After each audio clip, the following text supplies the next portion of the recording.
الحمدللہ رب العالمین والصلاة والسلام علی رسولہ الکریم اما بعد فاعوذ باللہ من الشیطان الرجیم بسم اللہ الرحمن الرحیم وعن عبداللہ ابن عمر قال قال رسول اللہ صلی اللہ علیہ وسلم اللہ کلکم راع وکلکم مسئول عن رعیتہ فالإمام الذي على الناس راع وهو مسؤول عن رعيته والرجل راع على أهل بيته ومسؤول عن رعيته والمرأة راعية على بيت زوجها وولده وهي مسؤولة عنهم وعبد الرجل راع على مال سيده وهو مسؤول عنه ألا فكلكم راع وكلكم مسؤول عن رعيته متفق علیہ صدق اللہ و صدق رسولہ الکریم۔ عزیزان گرامی قدر، السلام علیکم ورحمۃ اللہ وبرکاتہ۔ حدیث پاک کا ترجمہ سماعت فرمائیں۔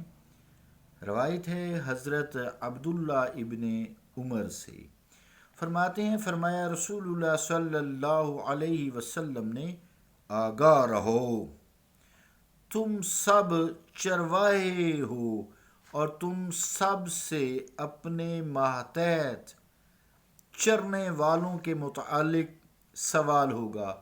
چنانچہ وہ بادشاہ جو لوگوں پر حاکم ہے وہ چرواہا ہے اور اس سے اپنی رعیت یعنی رعایا کے متعلق سوال ہوگا، اور مرد اپنے گھر والوں کا چرواہا ہے، اس سے اس کی رعایا کے متعلق سوال ہوگا، اور عورت اپنے خاوند کے گھر اس کی اولاد کی نگران ہے اور وہ ان کے متعلق پوچھی جائے گی۔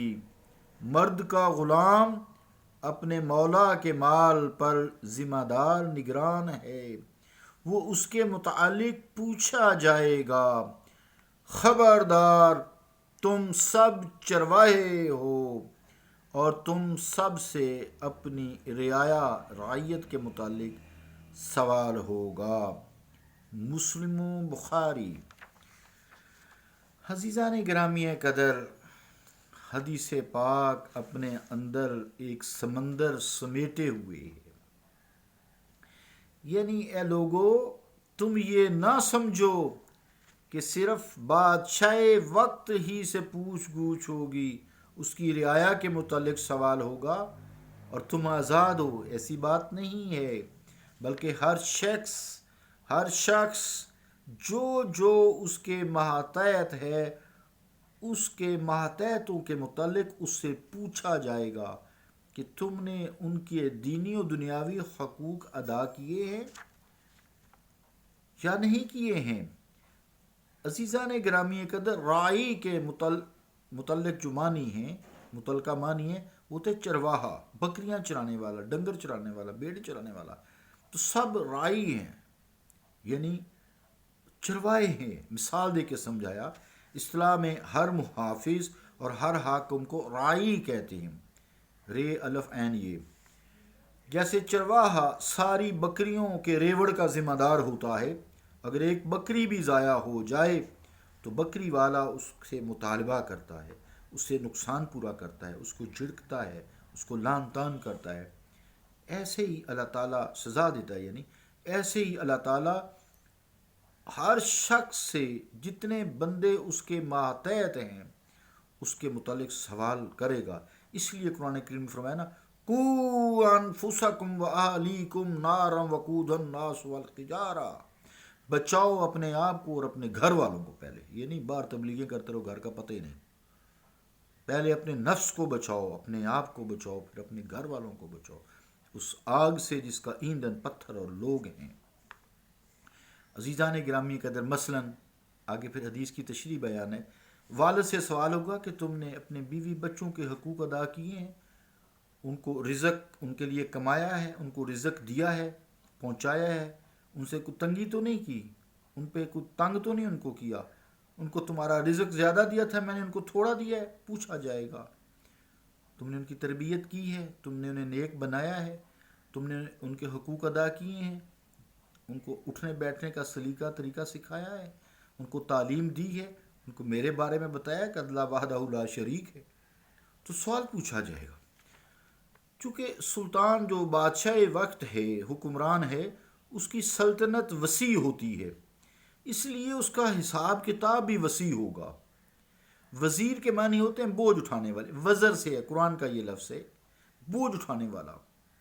تو چونکہ یہ وزارت عظمیٰ ہوتی ہے تو یہ بوجھ اٹھاتا ہے پورے ملک کی رعایا کا، اس لیے اس کو وزیر کہا جاتا ہے، بوجھ اٹھانے والا۔ اس نے سارا بوجھ اٹھایا، قوم نے اس کے سر پہ کاندھوں پہ بوجھ لاد دیا ہے کہ ہمارے حقوق کا خیال کرے، اگر وہ نہیں کرے گا اللہ تعالیٰ اس سے پوچھے گا۔ عزیزان گرامی قدر، اس لیے متقی لوگ عام طور سے قاضی کا عہدہ جو فیصلہ کرتا ہے جرائم کا، قاضی کا عہدہ اور حکومت کا عہدہ قبول نہیں کرتے۔ ان کی کوشش ہوتی ہے ہمارے سروں پہ یہ بوجھ، کاندھوں پہ بوجھ نہ ڈالا جائے۔ ایسے ہی پھر مثال دی ہے، باپ سے سوال ہوگا، ماں سے سوال ہوگا، وزیر سے سوال، جو عہدے ہیں، پھر دفتر ہے، کوئی بھی ہے۔